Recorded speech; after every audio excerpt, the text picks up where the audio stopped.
Hi hello. ഈ മരത്തിൽ നിറയെ തൂങ്ങിക്കിടക്കുന്ന ഈ ചുവന്ന പഴങ്ങൾ കണ്ടോ?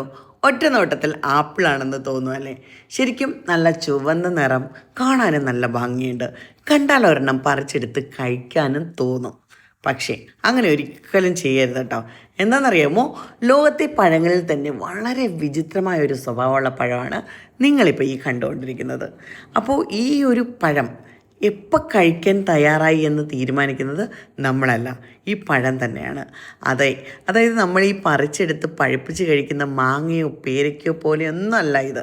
ശരിക്കും മരത്തിൽ കിടന്ന് പൂർണ്ണമായിട്ട് പഴുത്ത് പഴം തനിയെ പൊട്ടി തുറന്നതിന് ശേഷമാണ് ഇതിൻ്റെ നമ്മൾ കഴിക്കുന്നത്.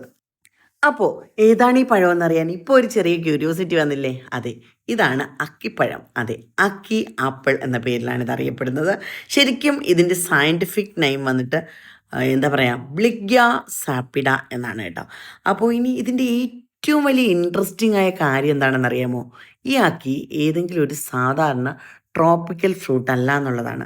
ഇത് ജമൈക്ക എന്ന രാജ്യത്തിൻ്റെ നാഷണൽ ഫ്രൂട്ടാണ് എന്നുള്ളതാണ്. അതെ, ജമൈക്ക എന്ന് കേൾക്കുമ്പോൾ നമുക്ക് ബോബ് മാർലിയെയും എന്താ പറയുക റാഗിഡ് മ്യൂസിക്കും കാരീബിയൻ ബീച്ചസും ഒക്കെ ആയിരിക്കുമല്ലേ ആദ്യം ഓർമ്മ വരുന്നത്. പക്ഷേ ജമൈക്കയുടെ ഫുഡ് കൾച്ചറിനെ കുറിച്ച് പറയുമ്പോഴുണ്ടല്ലോ, അക്കിയെ മാറ്റി നിർത്താൻ നമുക്ക് പറ്റിയില്ല. കാര്യം അടിപൊളി ഫുഡ് കിട്ടുന്ന ഒരിടങ്ങളിലൊന്നാണ് ജമൈക്ക എന്ന് പറയുന്നത്. അപ്പോൾ ഇതിൽ തന്നെ ഒരു ട്വിസ്റ്റ് കൂടെ ഉണ്ട് കേട്ടോ. എന്താണെന്നറിയാമോ? ജമൈക്കയുടെ നാഷണൽ ഫ്രൂട്ട് ആണെങ്കിലും അക്കിയുടെ യഥാർത്ഥ ജന്മദേശം ജമൈക്ക അല്ല എന്നുള്ളത്. ജമൈക്ക അല്ല എന്നുണ്ടെങ്കിൽ ഇത് എവിടെയാണ് ജനിച്ചത്? അതെ, ഇത് യഥാർത്ഥത്തിൽ വെസ്റ്റ് ആഫ്രിക്കയിൽ നിന്ന് വരുന്ന ഒരു ഫ്രൂട്ടാണ്. ശരിക്കും നൂറ്റാണ്ടുകൾക്ക് മുമ്പുണ്ടല്ലോ, വെസ്റ്റ് ആഫ്രിക്കയിൽ നിന്ന് കരീബിയൻ പ്രദേശങ്ങളിലേക്ക് ഇതെത്തി. ജമൈക്കയിലെ ട്രോപ്പിക്കൽ ക്ലൈമറ്റ് ഈ മരത്തിന് വളരെ അനുയോജ്യമായിട്ടുണ്ടായിരുന്നു. പതുക്കെ ഇത് അവിടുത്തെ വീടുകളിലും കൃഷിയിടങ്ങളിലും ഭക്ഷണത്തിലും ഒക്കെ ഇടം പിടിച്ചു. ഒടുവിൽ ഒരു വിദേശത്ത് നിന്നെത്തിയ ഫ്രൂട്ട് ആ രാജ്യത്തിൻ്റെ ഐഡൻറ്റിറ്റിയുടെ തന്നെ ഭാഗമായി മാറി. അപ്പോൾ നിങ്ങൾക്ക് മനസ്സിലായില്ലേ ഈ അക്കി ആളത്ര ചെറിയ പുള്ളിയല്ല എന്നുള്ളത്. അതിലും രസകരമായ ഒരു കഥ എന്താണെന്നറിയാമോ? ഈ അക്കി എന്ന പേര് വന്ന വഴിയാണ്. ശരിക്കും ഹാനയിലെ ടിവി ഭാഷയിൽ ആങ്കി എന്ന വാക്കുമായി അക്കി എന്ന പേരിന് ബന്ധമുണ്ടെന്നാണ് ചരിത്രരേഖകൾ പറയുന്നത്. അപ്പോൾ ഇനി ഇതിൻ്റെ സയൻറ്റിഫിക് നെയിം തന്നെ നമുക്കൊന്ന് നോക്കിയാലോ? ബ്ലിങ്ക്യ സാപ്പിഡ എന്നാണ് ഇതിൻ്റെ സയൻറ്റിഫിക് നെയിം. അതിലെ ബ്ലിങ്ക്യ എന്ന പേരിന് പിന്നിലും ഒരു ചരിത്രമുണ്ട് എന്നുള്ളതാണ്. എന്താണെന്നറിയാമോ? ക്യാപ്റ്റൻ വില്യം ബ്ലൈറ്റ് എന്നൊരു ബ്രിട്ടീഷ് നാവികനെക്കുറിച്ച് ചിലർ കേട്ടിട്ടുണ്ടാവും. 1793കളിൽ ജമൈക്കയിൽ നിന്ന് അക്കി സസ്യങ്ങൾ ഇംഗ്ലണ്ടിലെ ന്യൂ ഗാർഡനിലേക്ക് കൊണ്ടുപോയതുമായി ബന്ധപ്പെട്ട് അദ്ദേഹത്തിൻ്റെ പേര് പലയിടത്തും പരാമർശിച്ചിട്ടുണ്ട്. അപ്പോൾ ഈ ജനുസിൽ നിന്നാണ് ബ്ലിങ്ക്യ എന്ന പേര് വരുന്നത്. ശരിക്ക് നമ്മൾ ഈ ചുരുക്കി പറഞ്ഞാൽ എന്താണെന്നറിയാമോ? നമ്മളിപ്പോൾ കാണുന്ന ഈ ചെറിയ ചുവന്ന പഴത്തിനുള്ളിലുണ്ടല്ലോ, ആഫ്രിക്ക, കരീബിയൻ, യൂറോപ്പ് അങ്ങനെ പല ഭൂഖണ്ഡങ്ങളുമായി ബന്ധപ്പെടുന്ന ഒരു വലിയ ചരിത്രം തന്നെ ഒളിഞ്ഞു കിടപ്പുണ്ട് എന്നുള്ളതാണ് സത്യം. അപ്പോൾ നമുക്ക് തിരിച്ച് നമ്മുടെ അക്കിയിലേക്ക് തന്നെ വരാം. ചരിത്രം കുറച്ച് നേരം അവിടെ നിൽക്കട്ടെ അല്ലേ? അതെ, അക്കി എന്ന് പറയുന്നത് ഒരു ട്രോപ്പിക്കൽ എവർ ഗ്രീൻ ട്രീ ആണ്. അതെ, നല്ല സാഹചര്യം കിട്ടിയാൽ ഇത് വലിയൊരു മരമായിട്ട് വളരും. ഏകദേശം 10 മുതൽ 15 മീറ്റർ വരെ ഉയരത്തിലെത്താൻ കഴിയുന്ന ഒരു മരമാണ്. നല്ല പച്ച നിറത്തിലുള്ള എന്താ പറയുക ഇലകളാണ് ഇതിനുള്ളത്. അതിനിടയിൽ ഇങ്ങനെ ചുവപ്പും മഞ്ഞയും കലർന്ന ഫ്രൂട്ട്സ് നിറഞ്ഞു നിൽക്കുന്നത് കാണുമ്പോൾ തന്നെ മനോഹരമായൊരു കാഴ്ചയാണത്. പക്ഷേ ഈ ഫ്രൂട്ട് വളരും തോറും ഈ എന്താ പറയുന്നത് വളരുന്നതും പഴുക്കുന്നതും ഒന്നും ഭയങ്കര ഇൻട്രസ്റ്റിംഗ് ആയിട്ട് നമുക്ക് പറയാൻ പറ്റുന്ന ഒരു കാര്യമാണ്. ഇത് വന്നിട്ട് ചെറിയ ഫ്രൂട്ട് ഉണ്ടായിട്ട് പതുക്കെയാണ് വലുതാകുന്നത്. മെച്യൂർ ആകുന്നതിനനുസരിച്ച് അതിൻ്റെ നിറവും ഇങ്ങനെ മാറി മാറി മാറി വരും. ഒടുവിൽ നല്ല ചുവപ്പോ ഒരു റെഡിഷ് ഓറഞ്ചോ നിറത്തിലേക്ക് ഇതെത്തും. ഇവിടെയാണ് നമ്മൾ ക്ഷമയോടുകൂടി ഇരിക്കേണ്ടത്. നല്ല ചുവപ്പായി എന്ന് കരുതി ഫ്രൂട്ട് പറിച്ചെടുക്കാൻ പാടില്ല. കാര്യം പൂർണ്ണമായും മെച്യൂറായ അക്കി മരത്തിൽ നിന്ന് എന്താ പറയുക അതിൽ കിടന്ന് തന്നെ അക്കി മരത്തിൽ നിന്ന് തന്നെ സ്വാഭാവികമായിട്ട് ഇത് പൊട്ടിത്തുറക്കും. സാധാരണയായി 3 ഭാഗങ്ങളായിട്ടാണ് ഈ ഫ്രൂട്ടുകൾ തുറന്നു വരുന്നത്. അത് തുറന്നു കഴിഞ്ഞാൽ അതിനകത്തുള്ള കാഴ്ച എന്ന് വെച്ചാൽ ഭയങ്കര സ്ട്രൈക്കിംഗ് ആണ് കേട്ടോ. പുറത്ത് നല്ല ചുവപ്പ്, അകത്ത് നല്ല ക്രീം അല്ലെങ്കിൽ ഒരു പെയിൽ യെല്ലോ നിറത്തിലുള്ള ഫ്ലഷി ഭാഗമാണുള്ളത്. ആ ബ്ലാക്ക് സീഡ്സും പെയിൽ യെല്ലോ ഫ്ലഷും എന്താ പറയുക റെഡ് ഔട്ടർ ഷെല്ലും ഒക്കെ ഒരുമിച്ച് കാണുമ്പോഴുണ്ടല്ലോ, അക്കി മറ്റൊരു ഫ്രൂട്ടിനോട് പെട്ടെന്ന് കൺഫ്യൂസ് ചെയ്യാൻ പറ്റാത്ത അത്ര യുണീക്ക് ആയിട്ടുള്ള ഒരു ഫ്രൂട്ടാണെന്ന് നമുക്ക് മനസ്സിലാവും.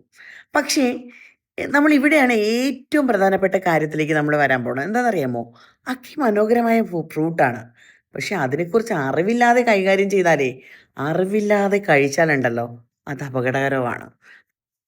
പഴുക്കാത്ത അക്കിയിലുണ്ടല്ലോ ഹൈപ്പോഗ്ലൈസിൻ എ എന്ന പ്രകൃതിദത്ത ടോക്സിൻ ഉയർന്ന അളവിലുണ്ടായിരിക്കും. അതെ, അതുകൊണ്ടാണ് അക്കി പൂർണ്ണമായി പഴുത്ത് സ്വാഭാവികമായിട്ട് തുറക്കുന്നത് വരെ കാത്തിരിക്കണം കഴിക്കാനെന്ന് പറയുന്നത്. ഒരു ക്ലോസ്ഡ് അക്കി കണ്ടിട്ട് നല്ല ചുവപ്പായല്ലോ, പഴുത്തിട്ടുണ്ടാവും എന്ന് കരുതി അത് ബലമായി തുറന്ന് കഴിക്കാൻ പാടില്ല എന്നുള്ളതാണ് സത്യം. അതുപോലെ അക്കിയുടെ അകത്ത് കാണുന്ന മനോഹരമായ ബ്ലാക്ക് സീഡ് അതും ഭക്ഷിക്കാനുള്ളതല്ല. പുറത്തെ ഒരു റിൻഡുണ്ട്, അതും ഭക്ഷിക്കാനുള്ളതല്ല. അപ്പോൾ ഇതിൻ്റെ ഭക്ഷണത്തിനായിട്ട് ഉപയോഗിക്കുന്നത് പൂർണ്ണമായി പഴുത്ത ആ ഫ്രൂട്ടിൻ്റെ ഫ്ലഷി ആയിട്ടുള്ള ഏരിയ ആണ് ഭക്ഷിക്കാനായിട്ട് നമ്മൾ ഉപയോഗിക്കുന്നത്.